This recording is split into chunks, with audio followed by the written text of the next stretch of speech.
본 프로그램에서 제공하는 정보는 투자 판단에 대한 조언일 뿐 해당 업종 및 종목의 가치 또는 상승 하락을 보장하지 않습니다. 또한 방송에서 투자 의견은 출연자 개인 견해일 뿐이며 키움증권 조사 분석 자료를 공표하는 것이 아닙니다. 따라서 어떠한 경우에도 고객의 증권 투자의 결과에 대한 법적 책임 소재에 대한 증빙 자료로 사용할 수 없습니다. 예금자 보호 상품이 아닙니다. 투자 손실에 유의하시기 바랍니다. 안녕하세요. 이코노미스트 홍춘욱입니다. 오늘은 투자업계의 숨은 고수 피트왕 선생님을 모시고 요즘 시장의 가장 핫한 이슈를 한번 다뤄볼까 합니다. 시장의 가장 핫한 이슈가 뭘까? 이렇게 생각을 해보면 결국 외국인 주식 매도 아니겠습니까? 한국이 언제는 현금 인출기 신세가 아니었습니까만 진짜 이번 주에는 좀 심하다 싶을 정도로 미국 증시가 오르거나 빠지거나 할 것 없이 우리나라 시장에서 외국인이 갈수록 더 태산이다 싶을 정도로 주식을 매도하는 걸 보면서 왜 이렇게 주식이 이렇게 어렵게 수급이 어렵게 꼬여가고 있는가에 대해서 고민들이 많으시리라 생각됩니다. 이 부분에 대해서 우리 피트왕 선생님과 함께 이런저런 이야기를 나누면서 궁금증도 풀어드리고 또 마지막 시간에는 피트왕 선생의 어떤 종목을 고르는 팁이랄까 이 시장에 대한 의견까지 한번 청취해보는 시간을 가져볼까 합니다. 피트왕 선생님 반갑습니다. 네, 반갑습니다. 피트왕입니다. 네. 예, 시장 분위기와 달리 저희 팟캐스트 분위기는 되게 화기애애합니다. 눈치가 없다고 해야 될지 아니면 또 2주 만에 만난 게 너무 반가워서 그런지 모르겠습니다만 일단 저도 제 마음을 잘 모르겠고요. 우리 피트왕 선생님 궁금하신 거 편하게 저한테 이야기해 주시면 열심히 답해 보겠습니다. 본격적으로 이야기 들어가기 전에 제가 지난번에 홍 박사님이랑 저랑 이제 녹음하고 나서 많은 분들이 들어서 성원해 주셔서 감사하다는 말씀을 먼저 드리고 싶고요. 이야, 앞으로도 멋지십니다. 많은 성원 부탁드리겠습니다. 역시 이런 마인드가 필요한데 저는 진행 마인드밖에 없어가지고 죄송합니다. 네. 많은 분들이 이렇게 하고 순위도 많이 올라가지고 했는데요. 댓글 주신 분들이 지금 촬영하기 바로 직전에 이제 담당자 관리자 선생님께서 그 전에 일일이 댓글에 답글을 다 달아주셨는데 갑자기 많이 들어오셔가지고 일일이 못 달아주셔도 되게 죄송하다는 말씀을 하는데 아무튼 그런 댓글 못 달아주시더라도 우리가 담당자분들이 열심히 여러분들의 댓글이나 좋아요 이런 것들 보고 있다라는 거 명심해 주시고요. 좋아요와 댓글 많이 눌러주시기 바랍니다. 관리자는 늘 보고 있다. 네. 본격적으로 이야기를 하면 이제 오늘은 여쭤볼 게 많아요. 홍 박사님 환율의 미래라는 베스트셀러도 쓰셨고요. 그 전에도 돈 좀 굴려봅시다 해서도 환율에 관련된 이야기를 많이 하셨는데요. 아무래도 최근에 강연이나 인터뷰나 이제 그런 컬럼 등에서도 지금 이 약세장이 나타나는 이유는 지금 이 조정장 혹은 약세장 명명하게 따라 다른데 이유는 환율의 영향이 크다라고 이야기를 하셨어요. 그래서 그 이야기를 한번 해볼 텐데요. 그래서 그 중에서 가장 궁금한 거는 꼭 점검하고 싶은 거는 옛날에 한 1년 전에 홍 박사님 강연에서 들은 적이 있는데 우리나라 이제 달러 원환율을 형성하는데 영향을 미치는 몇 가지 팩터들이 있다고 설명을 한번 해주신 게 인상 깊었어요. 이야. 그걸 한번 설명을 한번 부탁드리겠습니다. 예, 제가 호랑이를 키운 것 같습니다. 이렇게 어려운 질문을 초장에 하면 갑자기 제가 이게 숨이 약간 턱 막혔는데요. 일단 가장 우리나라 환율을 결정짓는 요인은 미국의 달러 가치입니다. 이게 어쩔 수가 없습니다. 예전에는 금이 모든 가격을 좌우하는 또는 금 가격에 다른 통화의 가치가 연동되어 있어서 금 보니제라고 불립니다만 1973년 이후에는 사실상 달러 보니제라고 저는 생각합니다. 즉 1달러에 대한 다른 나라의 환율이 어떻게 되느냐 또 나라마다 달러를 어떤 식으로 보유하느냐에 따라 선진국이냐 신흥국이냐가 저는 갈린다고 봐요. 신흥국은 경상흑자를 어떻게든 내서 그 돈을 축적해서 외환보유고를 쌓아야 위기에 살아남을 수 있다고 생각하고 살아난다면 선진국 같은 경우에는 발달된 금융시장을 배경으로 해서 어떻게든 자본시장에서 자금을 조달하는 방식으로 달러를 조달하는 방식으로 그렇게 금융시장에서 행동을 하고 있다고 볼 수 있습니다. 한국은 그동안 선진국보다는 신흥국으로서의 모습을 많이 보여줘서 경상수지 흑자를 내기 위해서 무척 애를 썼고 또 정부도 환율을 안정시키기 위해서 무진 애를 썼는데 이제 이런 과정들을 거쳐가면서 우리나라 환율의 변동성도 많이 줄어들었고요. 특히 최근 우리나라 환율의 흐름을 살펴보면 미국 달러와의 흐름에 완전히 거의 연동되는 걸 발견할 수가 있습니다. 간밤 지난밤에 미국 뉴욕 외환시장에서 달러가 강세다. 그러면 오늘 우리나라 시장에서 외국인들이 매도에 나서는 걸 발견할 수가 있다는 거죠. 이런 현상이 나타나는 이유는 결국 달러라는 기축통화의 가치가 오르냐 내리냐가 중요하지. 주변에 있는 여러 나라들, 특히 우리나라처럼 외환시장 규모 세계 17위 정도 되는, 그러니까 경제는 발달했지만 아직 금융 사이드의 발전은 그에 미치지 못하는 나라의 환율은 아무래도 달러라는 강력한 원심력에 의해서 움직이는 성향이 있다, 이렇게 볼 수 있겠고요. 두 번째 요인을 말씀드리면 바로 글로벌 투자자들의 안전자산 선호 심리입니다. 이야기 좀 들어보셨을 겁니다. 안전자산이 뭐냐? 미국 달러, 스위스 프랑, 일본 엔, 이렇게 생각하시면 되겠습니다. 이 세 나라의 공통점들은 모두 발달된 선진국 자본시장을 가지고 있는 또는 현재의 기축통화 국가라는 점. 두 번째는 이 두 나라들 또는 스위스 프랑까지 하면 세 나라 모두 다 굉장히 안정적인 통화 가치를 가지고 있습니다. 즉 다른 나라에 비해 물가가 되게 안정돼 있어요. 그래서 이 나라 통화를 가지고 있으면 장기적으로 인플레이션의 위험이 크지 않고, 또 다른 나라 대비 이 나라 통화가 강세를 보이는 경향이 있다면 이거 외환보유고 자산으로서 굉장히 의미가 있죠. 이런 게 안전자산. 반대편의 위험자산은 원유라든가 한국 주식이라든가 또는 남아공화국의 랜드화라든가 등등 이런 이머징 통화라든가 또는 변동성이 큰 자산인데, 최근 글로벌 금융시장의 변동성이 커져서, 변동성이란 말 표현보다 미국 다우지수마저 하루에 500포인트, 600포인트씩 빠지는 주식시장의 폭락 사태를 맞아서 투자자들이 난 안전한 자산이 좋아요, 미국 국채 또는 스위스 프랑 국채, 일본 엔화 표시 국채를 사고 싶습니다 라며 자금들이 돌려갔다라고 볼 수 있겠습니다. 그래서 최근 우리나라 1달러에 대한 원화 환율이 얼마 전 1,050원대 있었던 게 지금 1,140원을 돌파할 정도로 상승하게 된 직접적 이유는 외국인 매도 때문이지만, 사실은 그 뒤에 감춰진 원인은 결국 달러화의 강세 그리고 안전자산에 대한 선호 심리에 있다고 볼 수 있겠습니다.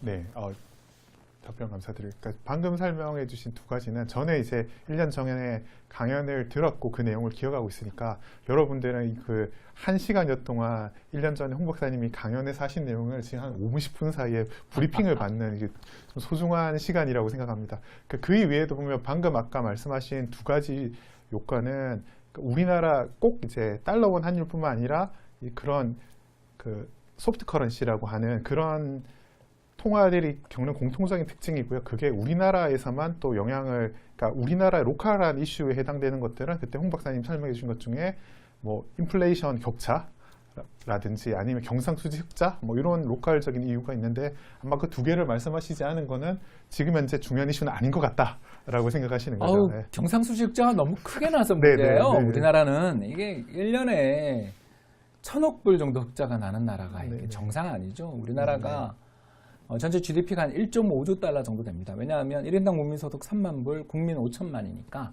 딱 곱하면 1.5조 달러가 나옵니다. 굉장히 큰 나라인데 여기에 무역수지, 경상수지 흑자 규모가 1천억 달러면 거의 GDP의 7%, 6% 수준에 도달하는데, 이건 세계 제3위 정도 수준이에요. 세계 1위는 독일이고요. 2위는 대만, 3위는 한국입니다. 이 세 나라의 공통점이 뭐죠? 수출은 되게 잘하는데 내수시장은 망가져 있는 나라들입니다. 심지어 뭐 우리도 헬조선이란 말이 있을 정도로 내수시장 어려운데, 대만 사람들은 스스로 지옥섬이라고 불러요. 예. 그리고 뭐 다 아시는 것처럼 독일도 얼마 전까지 유럽의 환자였잖아요. 예, 요새야 뭐 이제 유로화 속에서 잘 살고 있습니다만, 이런 공업 국가들이 전반적으로 보면 내수 시장이 좀 약하고 내수 경기가 부진하다 보니 저축만 많이 하고 투자는 적게 하는 이런 과정에서 경상흑자가 발생하는 거고요. 이런 경상흑자는, 이렇게 지나치게 큰 경상흑자는 경제에 사실상 불균형이 심하고 경제가 뭔가 문제가 있다는 걸 나타내는 신호기 때문에, 이제는 과거에 비해 경상흑자에 대해서는 너무 집착하지 않는 게 좋은데, 일단 아직까지는 1997년, 21년 전 외환위기의 트라우마가 너무 크다 보니 이 부분에 대한 관심들이 아직 있는 게 저는 조금 답답하고 아쉽기도 합니다. 네, 알겠습니다. 그래서 한번 제가 이제 뒤에 코멘트를 붙이면서 그 1년 전에 들었던 강의 2시간 내용은 지금 다 정리를 해드린 거고요. 이제 좀 더 구체적으로 이제 올해 이야기를 보면, 올해 환율이나 뭐 이런 것들을 보면 이제 아까 설명하신 두 가지 있잖아요. 그 달러화의 자체의 강세랑 그 다음에 그런 리스크 선호 사상을 이야기했는데 그거를 수치화시켜서 이제 이야기를 하자면 우리는 주로 이제 홍 박사님이 주로 블로그에서도 많이 올리긴 하시지만 그 세인트루이스 연준 자료에 대한 거기서 나오는 그래프나 데이터로 치환을 해서 설명하자면 첫 번째 데이터는 그런 달러 인덱스에 그렇죠. 해당이 될 거고요. 두 번째 이야기는 정크본드 스프레드에 대한 이야기가 될 텐데요. 지금 이제 저도 이제 그런 측면에서 그 두 수치를 유심히 보고 있는데, 근데 올해 우리나라 주식시장 1년 내내 내렸다고 가정을 한다면 정크본드 스프레드는 추석 지나고 나서 즈음에 최근에 다시 올라가기 시작했지 계속 1년 내내 안정적이었거든요. 그러면 이제 그 전의 이유는 그냥 달러화 자체가 달러 인덱스가 강세였다라는 걸로 설명이 가능하지 않을까 생각되는데 그 부분에서 좀 보고서 설명 부탁드리겠습니다. 피트 황 선생님이 네. 너무 요약을 잘 해주셔서 저는 조금만 더 상세하게 설명하자면 결국 달러 가치가 올해 연중 최고치를 어젯밤에 갱신할 정도로, 지난 목요일에 갱신할 정도로 달러화가 강세를 보인 게 현재 최근 금융시장에서 이 불안이 생긴 가장 직접적인 원인이라고 할 수 있습니다. 그럼 왜 투자자들이 갑자기 달러를 선호하기 시작했는가? 그 이유에 대해서 조금 설명하겠습니다. 글로벌 금융시장의 참가자들은 모두 불황을 걱정합니다. 2007년 같은 글로벌 금융위기 또는 1997년 같은 아시아 외환위기 같은 것들이 벌어져서 자신의 자산이 크게 손상될까 걱정을 하죠. 이런 손상이 될 것이라는 걸 걱정하시는 분들이 찾게 되는 자산이 바로 달러화 자산이다라는 거죠. 저희 한번 이야기를 해보죠. 피트 황 선생님, 어느 날 건강검진을 갔더니 네. 선생님 살도 좀 빼야 되고 운동도 좀 하셔야 될 것 같고 더 나가서 이렇게 하시면 안 됩니다 라고 이야기를 하면 제일 먼저 떠오르는 게 다이어트를 하러 가야 되겠구나라는 생각과 함께 다른 한편으로는 보험을 들러 가야 되겠다는 생각을 하지 않으십니까? 그렇지 않습니까? 나이 한 살 더 들기 전에 보험 가입해 저렴한 보험료로 내 노후를 한번 또는 내 처자식을, 저 같은 경우에는 제 처자식을 굽어 살펴주기 위해서 보험사님에게 제가 이제 그 매달 몇만 원씩 내고 이렇게 보험을 가입하지 않습니까? 결국 이걸 바로 저희들은 포트폴리오 보험이라고 합니다. 바로 뭐냐면 급박한 위기가 발생하더라도 달러화 자산을 보유하는 순간 보험이 좀 가입이 되는 효과가 있습니다. 대표적인 경우가 97년 환율 800원 있던 게 2,000원 가는 사이에 우리 국내 자산이 추풍낙엽이었습니다만 같은 기간 환율이 2배 가까이 상승하면서 달러 자산을 들고 계시던 분들은 모두 부유해졌습니다. 당장 그 뒤 우리나라의 시류를 가장 잘 보여주는 게 드라마 아니겠습니까? 네. 드라마 남자 주인공 직업이 다 교포로 밝혔던 거 혹시 기억나실지 모르겠어요. 차인표. 예. 예. 차인표 신혜라 커플은 네. 그 자체로도 참 그때 매력적이었던 것 같습니다. 두 번째, 2008년 글로벌 금융위기 때 보면 역시 환율이 1달러에 900원 있던 환율이 1,500원 가는 과정에서 달러 자산 보유했던 기관들은 오히려 성과를 낼 수도 있었고요. 제가 근무했었던 국민연금 같은 경우에도 2008년 수익률이 마이너스 0.2%였습니다. 종합주가 지수가 890포인트까지 폭락하고 채권 금리가 급등하는 등 채권 주식 모두 다 무너지는 상황이었는데 수익률을 거의 제로 수준에서 막을 수 있었던 이유는 불황에 강한 자산. 바로 제가 이 대목에서 한 가지 이야기하자면 나심 탈렙이라는 유명한 저자가 있습니다. 이 사람의 책은 읽을 필요는 없고요. 굉장히 어려워요. 너무 어렵습니다. 이 사람이 쓴 책 중에 재미있는 책이 바로 안티프레질이라는 책이 있습니다. 여기서 프라자일이란 연약한, 손상당하기 쉬운이라는 뜻인데 여기다가 안티라는 말을 붙이면 불황에 또는 위기에 강해지는 자산이라는 뜻입니다. 결국 최근 들어서서 달러화에 대한 투자자들의 선호는 예전에도 굉장히 높았는데 지금 이 자산, 안티프레질이라는 자산을 더욱더 사람들이 많이 가지고 싶어졌다라는 거죠. 왜? 누군가가 금리를 아주 세게 올리겠다라고 공언을 하셨습니다. 바로 9월 말 연준 의장이 뭐라고 이야기를 했냐면 금리를 올리면서 우리들의 계획 속에는 인플레이션 보이지 않아요 라고 이야기를 했습니다. 그래서 다들 좋아했죠. 그러나 10월 초에 모 포럼에서 연준 의장님이 뭐라 그랬냐면 중립금리까지는 아직도 많은 시간이 남아있다. 많은 여지가 남아있다라고 말을 180도 바꿨습니다. 뭘 뜻하느냐? 예전에는 인플레가 발생하지 않기 때문에 금리 천천히 올릴게요 라고 말하다가 다음 주에 그때 내가 했던 말이 좀 의사가 잘못 전달된 것 같아요 라는 뉘앙스 속에 앞으로 금리를 열심히 올리겠습니다 라고 말을 바꾼 거죠. 이 과정에서 미국 채권 시장 금리가 급등하고요. 채권에 대한 금리가 급등한다라는 거 다시 이야기해서 달러를 보유한 데 따른 실익이 커지는 거죠. 여러분 생각해 보세요. 세상에서 제일 마케팅 중에 가장 매력적인 마케팅이 뭐냐면 절판 마케팅입니다. 다음 달에 오면 없습니다. 이 상품 오늘 이게 마지막입니다라고 하면 그거 필요하지 않아도 사잖아요. 그런 마음을 가지고 있는 것처럼 미국 달러는 안 그래도 사야 돼요. 근데 이번에 세상에 깎아준대요. 이자를 많이 준다라는 건 곧 이야기하자면 채권 가격이 떨어졌다는 뜻입니다. 그래서 지금 달러를 보유한 데 따르는 실익이 커지는, 한마디로 말씀드려서 굉장히 매력적인 보험 상품의 특판 할인 기간에 달러를 사겠다고 전 세계 자금이 몰려들며 가장 매매하기 쉬운, 환율도 안정적이어서 주식을 팔더라도 충격이 덜한 한국 같은 시장에서 외국인 투자자들이 매도에 나섰다, 이렇게 좀 해석을 할 수 있겠습니다. 네. 지금 약간 금리 이야기로 약간 넘어갔는데, 이거는 조금 약간 이야기가 빠지는 것 같긴 하지만 개인적으로 좀 궁금한 게 있어서 하나 여쭤보면, 이게 홍 박사님 그 환율의 미래책이 베스트셀러가 됐어요. 그때 마침 그 시기가 환율이 크게 요동을 치던 것이 있었기 때문에 그 책이 특별히 이제 큰 인기를 끌지 않았나 싶어요. 그 베스트셀러에 상당히 오래 지속됐던 적이 있고, 저도 이제 되게 재밌게 읽었었는데, 그때 당시 이제 기억을 해보면 재밌었던 기억나는 게, 지금 보면 이제 파월 의장이 말실수를 한 게 아니냐라는 이야기가 나오는데, 당시 이제 그때 돌이켜보면 옐런 의장이 그 양적 완화를 종료하고 금리 인상 사이클로 들어가기 전에 또 말실수를 한번 했던 적이 있고요. 맞습니다. 근데 그때 이제 아파트, 저도 그때 주식 투자를 했었기 때문에, 그때 이제 어떤 상황이냐, 2015년에 그 바이오 코스메틱 랠리 있잖아요. 화장품 사업에 사목적 투자를 하면 주가가 상한가를 가는 아주 웃기는 상황이 상반기에 있었고, 하반기는 갑자기 미국이 금리를 인상한다고 그러면서 폭락가 조정을 했던 지금과 비슷한 상황이 있었는데, 그때 옐런이 기억이 어떤 게 있었냐면, 제가 궁금한 게 그거예요. 그때 옐런이 다들 이제 신흥국에서는 왜 금리를 올리려고 그래? 우리는 아직 회복도 안 됐는데 라고 했는데, 미국은 야, 우리는 미국의 중앙은행이지 세계의 중앙은행이 아니야. 미국은 회복되고 있으니 금리 올릴 거야 라고 우리의 갈 길을 가겠다고 해서 12월에 금리를 딱 올리고 나서 난리가 났었잖아요.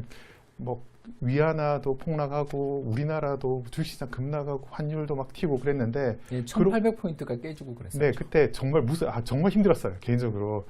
지금이랑 비슷한 것 같아요, 느낌도 약간 말실수한 것도 비슷한데, 그때 무슨 일이 있었냐면, 제 기억에 2월에 옐런이 태도를 바꿔요. 갑자기 태도를 바꿔서, 야, 우리가 이렇게 충격이 이렇게 하고 사람 다들 이렇게 금리 올리는 거에서 무서워하고 두려워한다면 천천히 올릴게 라고 말하고 나서 시장이 급속히 안정에 닿는 상황이 있었는데, 저는 그걸 볼 때 전 개인적으로 뭘 느꼈냐면, 이분이 왜 이랬을까라고 곰곰이 생각해 보면, 갑자기 내 갈 길을 가겠다고 하는 옐런이 사람이 착해지고 뭐 세계를 위해서 이렇게 호혜 평등주의가 생긴 게 아니라, 그때 제 기억에 어땠냐면 1월 말이나 2월쯤에 S&P가 떨어지기 시작했어요, 그때. 그래서 이게 그런 글로벌 금융시장의 파급이 미국 시장에 또 넘어온다라는 게 나타나기 시작하니까, 얘들도 이게 안 되겠다 싶어서 이제 안정화를 시키기 위한 행동이 나온 것 같아요. 좀 약간 감정이입을 가라앉히시고. 너무 심하셨나요?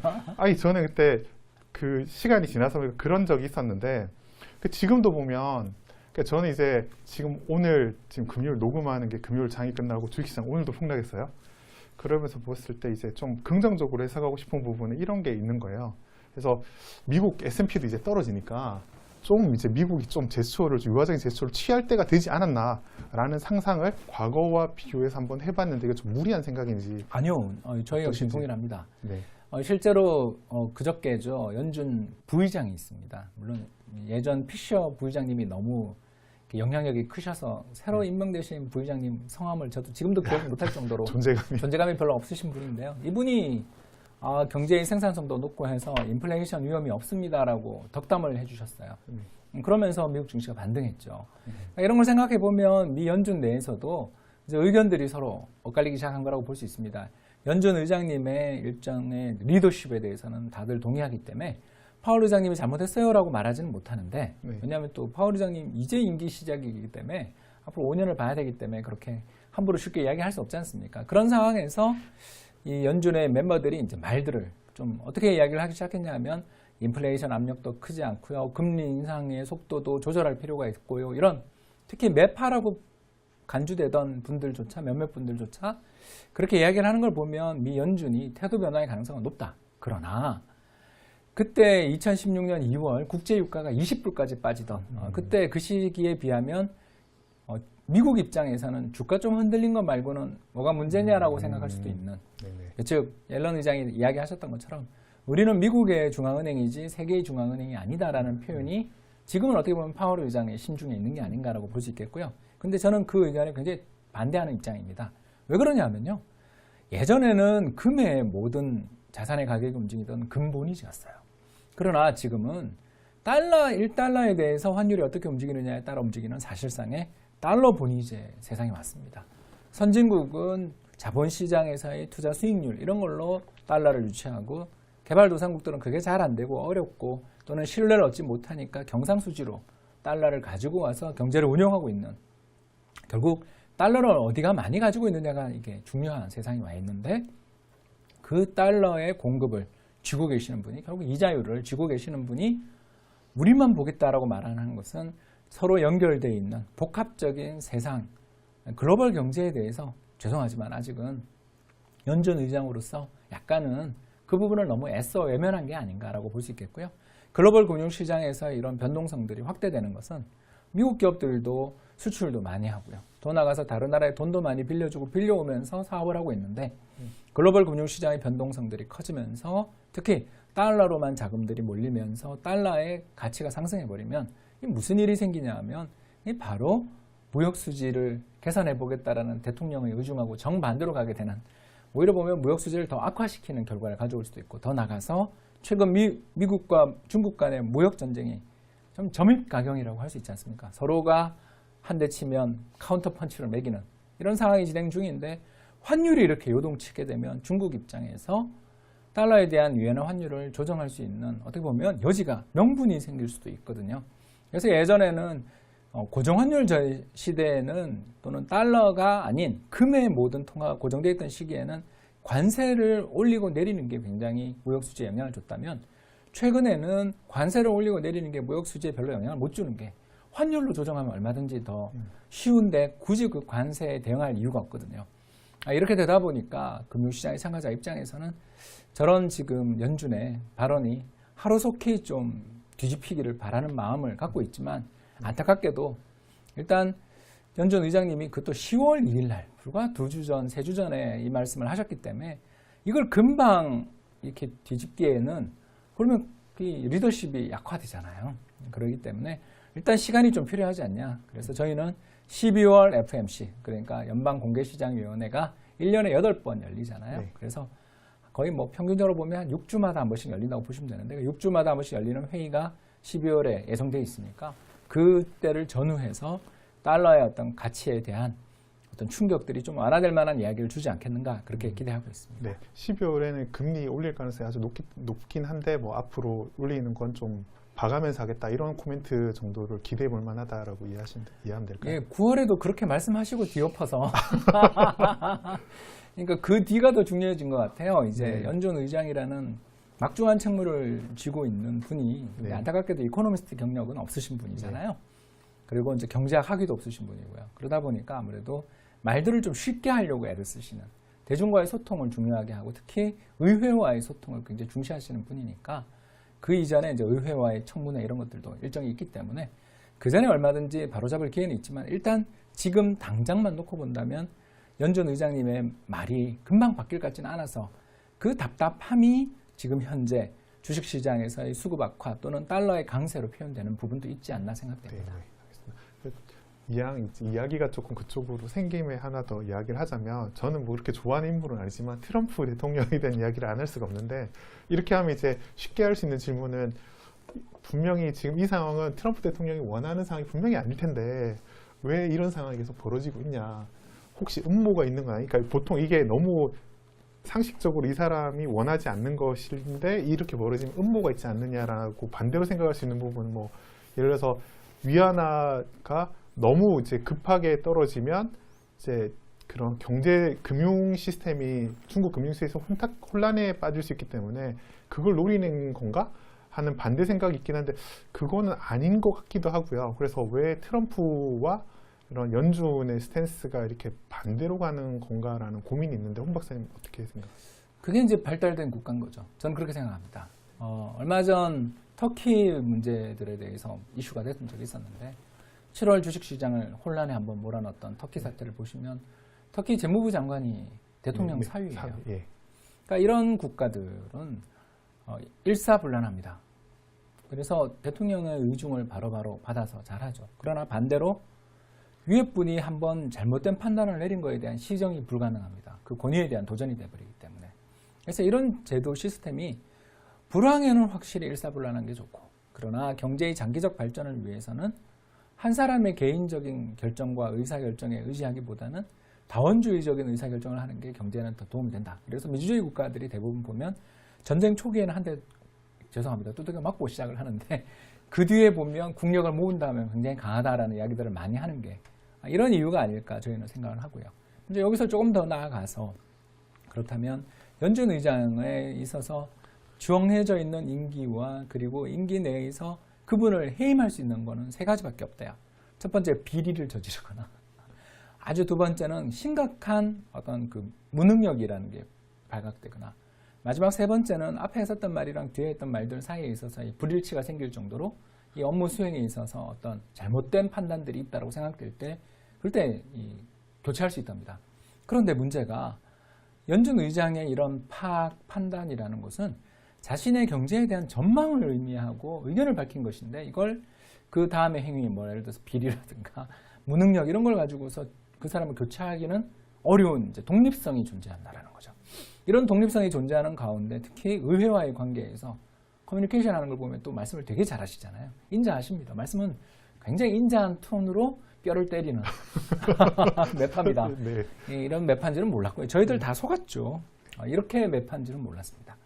아무튼 이런 분이라는 걸 알게 됐는데, 이제 트럼프 대통령 입장에서 요새 트윗에 나오는 걸 보면 연준이 나의 모든 업적을 망치고 있다라고까지 표현을 하시잖아요. 네. 하면서 저희들이 드는 생각이, 그러게 옐런 의장님 연임시키지 그쵸. 왜 교체했어? 라고 네. 말씀을 하고 싶지만 그분의 캐릭터 그런 걸 어떡하겠는가? 라며 일단 파월 의장님은 연준 의장님들이 항상 이 임기 초에 사고를 매번 치십니다. 버냉키 의장님조차도 2007년에 그 미모의 여기자 버티머로를 만나서 금리 동결할 수도 있어요 라는 말을 그냥 흘렸다가 금융시장에 일대 난리를 초래한 적이 있었습니다. 지금 검색해 보시는 분들 많이 나올 텐데 지금도 미모를 유지하고 계십니다. 굉장히 활발한 활동을 하시는 분이에요. 네. 그때는 거의 저희들 그분 한마디 인터뷰하는 거를 전부 다 쳐다봤을 정도로 굉장한 파워를 가지신 분입니다. 아무튼 이런 사례에서 보는 것처럼 미 연준 의장님도 전지전능한 신은 아니고요. 그분도 실수할 수 있는 개인이고, 또 그런 과정에서 독립적인 어떤 정책을 펼쳐야 된다라는 의무감과 주변 사람들, 연준 멤버들의 일종의 말하면 동종 집단의 압박 속에서 독립적인 스탠스들을 보이신 게 너무 과해서 이런 일이 벌어지지 않았나라고 추측하는 게 더 합리적이지 않을까 생각됩니다. 네. 좋은 의견 감사드립니다. 생각지도 않은 포인트였는데, 어쨌든 시스템이 안정적으로 잘 갖춰진 나라니까 그 부분에 대한 신뢰는 가져도 될 것 같다라는 말씀으로 정리를 하면 될 것 같고요. 이제 이야기가 환율에 관한 이야기를 다시 돌아오면, 아까 그 달러 인덱스에 관한 이야기를 했는데요. 좀 다른 측면에서 보면 이 달러 인덱스가 이제 많은 사람들이 이야기를 할 때 달러 인덱스 구성을 보면 사실상 이게 유로화를 거꾸로 뒤집은 게 아니냐는 이야기를 하는 게, 실제로 보면 그 유로화랑 파운드화를 합치면 거의 그 달러 인덱스 산출 비중이 거의 70% 가까이가 돼요. 네, 맞습니다. 네. 그래서 지금 그 상황에서 보면 지금 유로가 그 여러 사람들이 이제 글로벌 경제에 대해서 이야기를 하는데, 미국은 확실히 회복을 했고 이제 유로존이 회복을 할 때가 됐다라고 이야기를 하는데, 미국이 지금 유로존이 지금 이탈리아랑 브렉시트 문제로 좀 심각한 상태를 겪고 있는 상황이에요. 그러면 이제 제가 궁금한 건, 이 두 개가 해결되면 유로화가 강세가 되면서 달러 인덱스가 떨어질 가능성이 있다라고 볼 수 있는 건지. 저는 그렇게 보지 않습니다. 네. 저는 유로존은 2008년 이후에 네. 한 번도 예뻤던 적이 없다. 네. 그러니까 브렉시트까지 안 가더라도요. 네. 그 2008년 말 2009년 초에 있었던 그리스 통계조작 사건에서 시작됐던 제1차 유럽 재정 위기, 그리고 2010년 말 11년 초부터 시작됐던 스웨덴과 이탈리아 그리고 더 나가서 다른 나라로 파급됐던 제2차 금융위기. 그 뒤에 또 2015년에 있었던 그렉시트 기억나실지 네, 모르겠습니다. 그리스가 유로존을 나갔다고 이탈했다고 해. 했던. 그리고 2016년에 브렉시트까지 수많은 위기들이 유로존에서 발생을 했습니다. 그래서 글로벌 금융시장의 참가자들이 솔직하게 이야기하겠습니다. 유럽에 대해서 그렇게 큰 기대를 걸고 투자하시는 분들 그렇게 많이 본 적 없고요. 그냥 유럽 경제가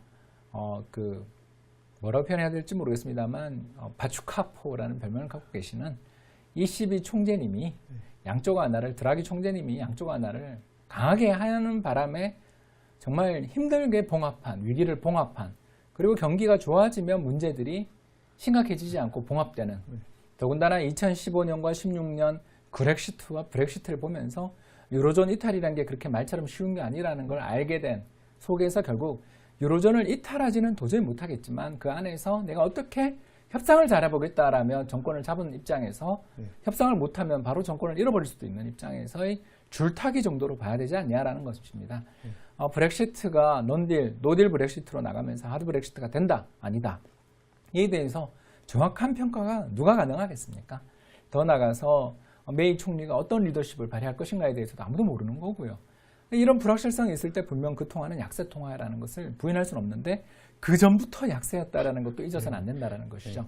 결국 최근 들어서서 이런 유럽 쪽에서의 문제 리스크들이 부각된 이유를 찾아보면 달러화가 강세 요인이 부각되니 반대로 유로화를 매도하려는 투자자들의 입장에서는 그 근거를 찾기 쉬웠던 쪽 정치적 문제라든가 이런 쪽에서 찾는 거 아니냐는 거죠. 반대로 유럽의 경제지표들을 한번 살펴보신 분들 아시겠지만 심지어 이탈리아랑 스페인마저 부동산 시장이 살아나고 있습니다. 2008년 글로벌 금융위기 당시 전 세계가 부동산 시장의 불황으로 그렇게 고통받았는데 가장 어렵고 재정 긴축을 그렇게 오래 했던 나라들조차도 부동산 시장이 살아나고 최근에는 베를린 상업용 부동산 가격이라든가 이런 것들이 급등한다는 얘기 들으셨을 겁니다. 결국 경제의 펀더멘탈에서는 예전에 비할 수 없을 만큼 좋아져 있는 거죠. 다만 정권 교체의 과정에서 좀 언론에서는 파퓰리즘이라고 이렇게 비아냥거리는 그런 정책 스탠스를 가지고 있는 어떤 집권당이 출연한 것, 집권 연정이 출연한 것에 대한 리스크들은 이미 지난 5월부터 충분히 시장에 나와 있던 요인이고요. 그래서 달러의 강세 문제를 반대편 파트너로 인해서 찾으려는 시도도 의미 없다라고 생각하지 않습니다만 2008년, 2010년 그리고 2015, 16년에 있었던 그런 사태의 충격들 요인에 비한다면 지금 현재의 상황은 일단 가격에 많이 반영된 부분이 있지 않냐라고 저희는 보는 거고 더 주동적 요인은 결국 미 연준의 6월 금리 인상 이후에 올해 금리 인상 스케줄의 변화 그리고 9월 금리 인상 이후의 연준 의장의 갑자기 돌발 발언 이런 것들이 더 큰 영향을 미치는 걸 보면 역시 기축통화의 파워를 인정할 수밖에 없는 게 현실 아닌가 생각됩니다. 네. 그럼 투자자 입장에서는 유럽을 쳐다보기보다는 미국을 좀 더 쳐다보는 게 좋을 것 같다. 특히 달러 인덱스의 흐름을 주목하시는 게 좋을 것 같습니다. 그런 면에서 최근 달러의 그 금리들이 급등세들이 좀 진정된 것, 특히 2년 만기 국채 금리의 급등세가 좀 진정된 것. 이게 뭐냐면 향후 2년 동안의 정부 정책 금리의 어떤 평균이라고 볼 수 있거든요. 이 시장 참가자들의 2년 국채 금리에는 시장 참가자들의 연준의 정책 금리에 대한 기대가 반영돼 있다. 2년 내에 평균 금리가 얼마냐?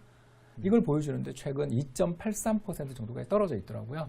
이런 걸 본다면 2년 내 평균 금리가 정책 금리가 3% 못 넘을 수도 있겠다.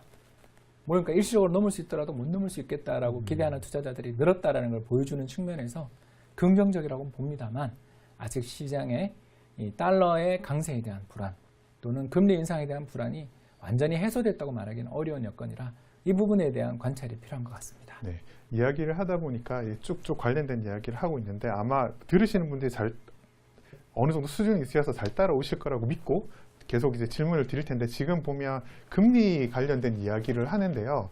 그래서 이제 장기금리야 이제 중기금리 2년채 금리도 이야기를 하셨는데 이제 그거 금리 동향 자체가 이제 달러 인덱스에 영향을 준다고 하셨으니까 또 오히려 금리에 대한 이야기를 하다 보면 이게 궁금해요. 저로서는 이게 홍보사님들에게 질문을 드리고 싶은 게 올해 상반기까지만 해도요. 상반기까지는 장단기 금리 스프레드가 줄어들어서 걱정이다, 역전하는 거 아니냐, 그래 불황이 오는 거 아니냐라고 걱정을 하더니 하반기 되니까 이제 장기 금리가 올라요. 그럼 오르면 오른다고, 너무 많이 오른다고 또 이제 막 이제 불안해하는 거죠. 그러니까 이게 온탕과 냉탕을 가는 건지는 모르겠으나, 뭐, 그러니까 장기 금리가 떨어져서 이렇게 스프레드가 줄어드는 것도 걱정이고 올라가도 걱정이면 도대체 어느 정도 되는 상황을 시장을 좋아하는 건지 그게 좀 궁금하긴 해요. 정확하게 네. 핵심을 찌르신 것 같아요. 네. 피트왕님이 이야기하신 것처럼 시장의 약세를 주장하시는 분들 입장에서는 금리가 올라도 주식은 안 되고 금리가 내려도 주식은 안 된다고 말할 수 있는 근거가 있습니다. 결국 금융시장의 참가자들, 우리 같은 변방에 있는, 그렇지 않습니까? 핵심 지역은 아니잖아요. 네. 우리나라 같은 이런 위험 자산에 투자하고 있는 분들 입장에서 이 경기 판단을 함에 있어서 가장 좀 중요한 게 결국 환율이 되는 것 같더라. 금리는 어떻게 보면 그 원인이 되는 요소들에 대한 시장 참가자들의 해석 네.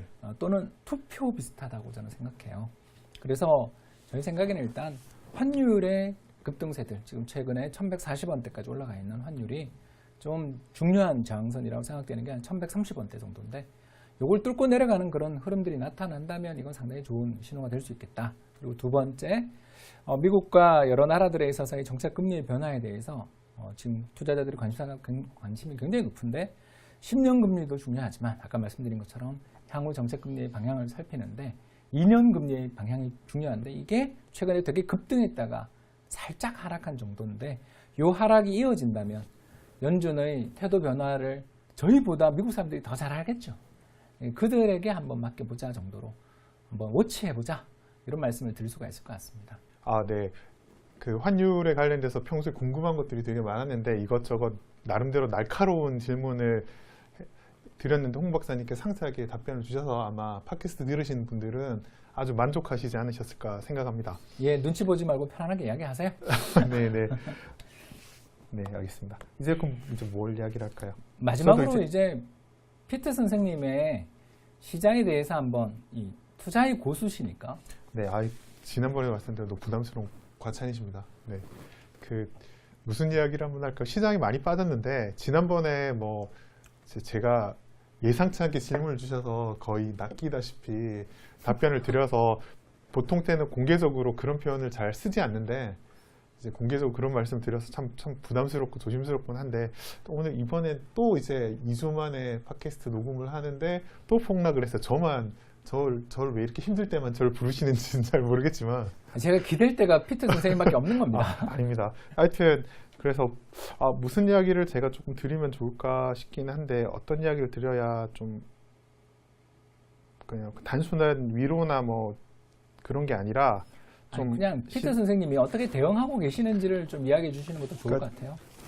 일단 저의 이야기를 하면 좋은데, 저는 아까 이제 내용 중에 질문을 한 것 중에 저는 비슷하게 느끼는 게 뭐냐면, 제가 단적으로 여쭙겠습니다. 홍 박사님, 지금의 여러 가지 매크로 지표나 등으로 봤을 때 지금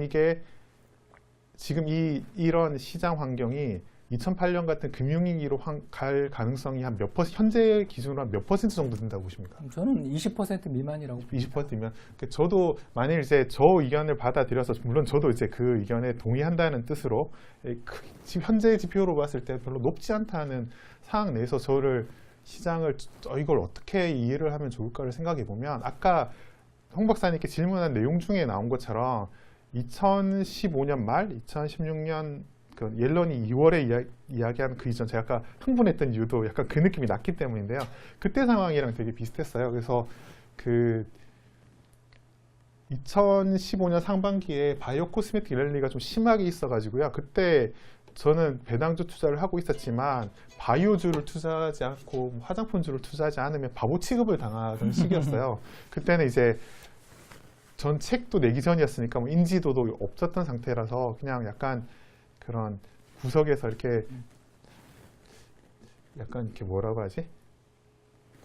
구석에서 이렇게 쪼그라져 있는 그런 개인 투자자였던 상황인데요. 그때 이제 판단은 어떤 게 있었냐면, 좀 시장이 좀 과열된 신호가 있다라는 건 명확했는데 분명히 이건 조정받는다. 라고 생각을 하고 있었는데 실제로 조정을 받았어요. 2015년 하반기에. 근데 다 같이 떨어지더라고요. 그래서 다 같이 떨어졌는데 그때 그 뒤에 무슨 일이 있었냐면 이제 다 같이 떨어지고 시장에서 이제 그런 환타지라고 하죠. 이게 내 주식이 이 회사가 인천 앞바다에 배만 들어오면 다이아반지를 끼워주겠다는 그 약속이 예, 거짓말이었다는 것이 이제 드러나니까 이제 현실감이 이제 좀 생기기 시작하면서 실제로 돈을 잘 벌고 배당을 잘 주는 회사들부터 우선적으로 반등하는 양상이 나타났어요. 그래서 다행히 2015년에도 저는 이렇게 나쁘지 않은 수익을 올렸었던 게 결과적으로 예, 그랬던 적이 있어요. 그래서 그리고 나서 그 이후에도 보면 배당주는 꽤 괜찮았고요. 상대적으로 같이 조정을 받았지만 덜 떨어졌고 그 다음에 반등도 꽤 괜찮았던 걸로 봐서 지금도 이제 그런 아까 내용 자체에서도 미국에서 이런 그 달러 인덱스나 그런 영향에 의해서 우리나라 시장이 좀 조정받는 것 같아요. 우리나라가 특별히 잘못한 게 아니라 그런 주변 환경에 의해서 영향을 받는 것 같다라는 느낌을 좀 개인적으로 좀 많이 받아요. 그래서 그때 경험을 좀 되살려 보자면 왜 내 회사는 돈을 잘 버는데 떨어지는 거에 대해 스트레스 받죠. 당연히 스트레스를 받는데 그것보다는 지금 현재 돈을 잘 버는 회사 그리고 배당을 잘 주는 회사를 꼼꼼하게 더 찾아서 꼭 쥐고 들고 있으면 아마 시장이 좀 안정감을 찾고 나면 그런 내가 갖고 있는 좋은 주식들이 다시 좋은 성과를 내고 거기에 의해서 좋은